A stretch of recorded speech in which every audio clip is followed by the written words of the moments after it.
All good?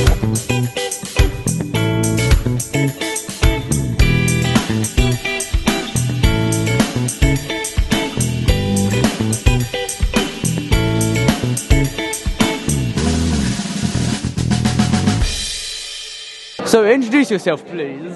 So, hi everyone, Salima Camby, professional football player and entrepreneur from Cambridge.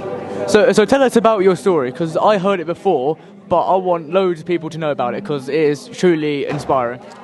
Yeah, so I think for myself, obviously grew up in Cambridge, loved my football, always wanted to be a professional football player and joined the academy from around the age of 7.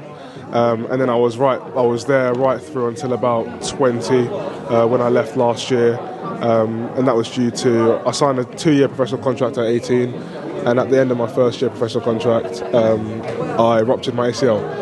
So I was out for a whole year, and on the mend. And by the time I came back, my deal was up, and there was different bits and pieces that were moving around. So it meant that I couldn't stay at the club, and I had to find new pastures elsewhere and try and rebuild my career.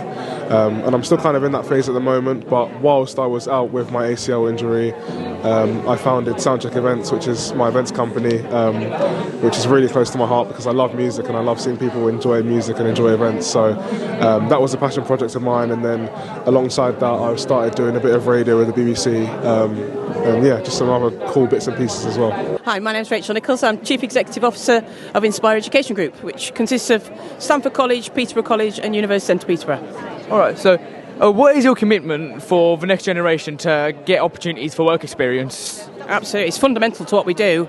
We have 12,000 students at Inspire Education Group across a whole range of different programmes, different ages, and our whole goal and what we are motivated and driven by is to ensure all of our students get a great opportunity to succeed, they get the support they need, and they get a real sense of working towards their end goal right from the start. So we don't talk about courses, we talk about careers and how we help young people get that next step so that they're ready for their next step, whatever that might be, whether that's an apprenticeship, university, employment. Our aim is to ensure that all the young people and all our students are ready for their next step. What was the first thing in your work life that changed everything? Goodness, that's a great question. I remember doing some work experience at a sports centre. Okay. When I was about 14, 15.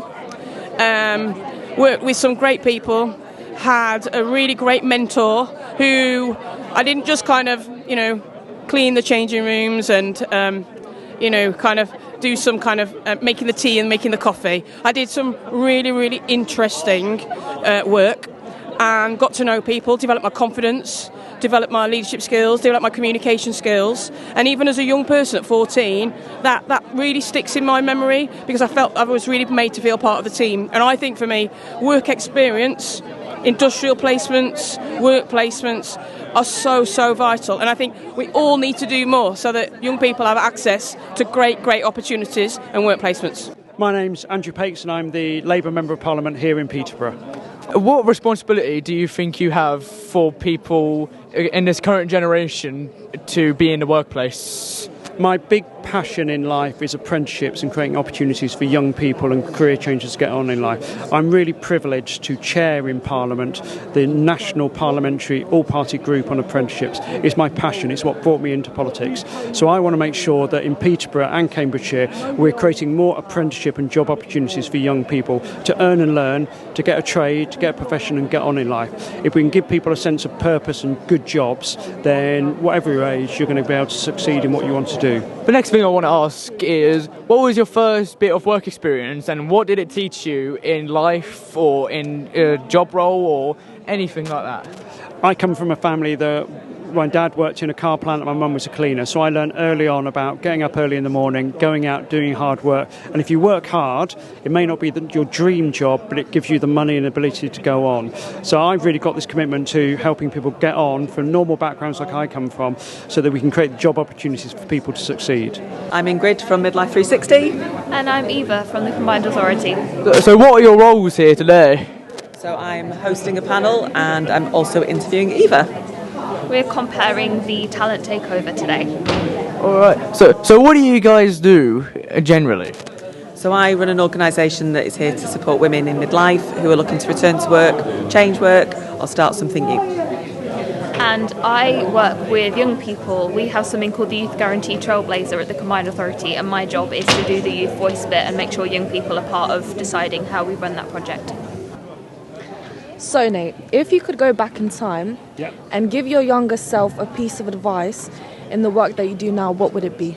That's a really good question. I'm going to say, don't ever give up on your dreams, because it's going to be really tough and you're always going to struggle and you're going to have highs, you're going to have lows, but the highs are always going to take over those lows and you're going to end up going further forward than you could ever imagine. If you could go back to your younger self and give them advice about work experience or work in general, what advice would you give them? I would say, if you don't get the right job first time, look out and go, because you have a whole life, so go and look somewhere else. Because I changed, I was a teacher and I didn't enjoy that and I became a police officer. So very different careers, but I have to say much more fulfillment, and it's not about arresting people like people think. There's a lot more to it. So yeah, if you're not enjoying it, you have a whole life ahead of you, change it. And the other thing I'd say is things happen for a reason. So if you fail an interview or you don't get what you think you want, there's a good reason for it, because if I got every job I went for, I wouldn't be in Cambridgeshire now, I wouldn't have been the Chief Constable, and I wouldn't have been Lord Lieutenant. So things happen for a reason. So just keep going, have confidence in yourself, and you'll get there. What was your first ever work experience and what did it teach you? My first ever work experience was I did a paper round, and my parents didn't think it would last, but it taught me to get up early, to if I wanted to have the money in my pocket at the end of the week, I had to get up every day and I had to do the paper round. My name is Tom Morby and I'm here on behalf of McGill Productions. All right, so what do you think is your responsibility for the new generation, the current generation, to be in work, to be in the workplace? It's a very good question. So, I mean, we're a video production company, and it's quite a difficult industry to get into if you haven't got work experience. Me myself, I got into this company through doing behind the scenes on a video that we were doing, but I only got behind the scenes because I was probably about 21 years old at the time. Okay. And they were willing to invest in me because I was willing to sort of show off my services. But I could only have done that if they were accepting younger people to get in the workplace. So yeah, I mean, companies just need to invest in the younger generation and just give them a few years of experience, and before you know it, they can be very, very experienced in the industry. What was your first ever work experience? What was your first ever experience of work? First ever experience of work. So I'm 25 now, and when I was 18, I got a job behind a bar, to which led on to another job behind a bar, to which led on to the job that I'm in now. Ready? Yep. My name is Josh and I'll be interviewing you today. What is your name and what company are you working for? Hi, my name's Matthew Wheeler, and I'm the Communication Manager for Cambridgeshire Deaf Association. Perfect. And I'm basically wanting to ask you, what was your first work experience and what was the biggest lesson you learned from it? Cool. My first work experience was with my dad, actually, years ago when I was about 15, and it was in a spring factory. So basically I learnt how to work hard, that's what I learnt, and learnt how to be organised and keep task focused, keep going on the task. So I think that was the most valuable skill that I learnt, was really what to prioritise and what not to prioritise.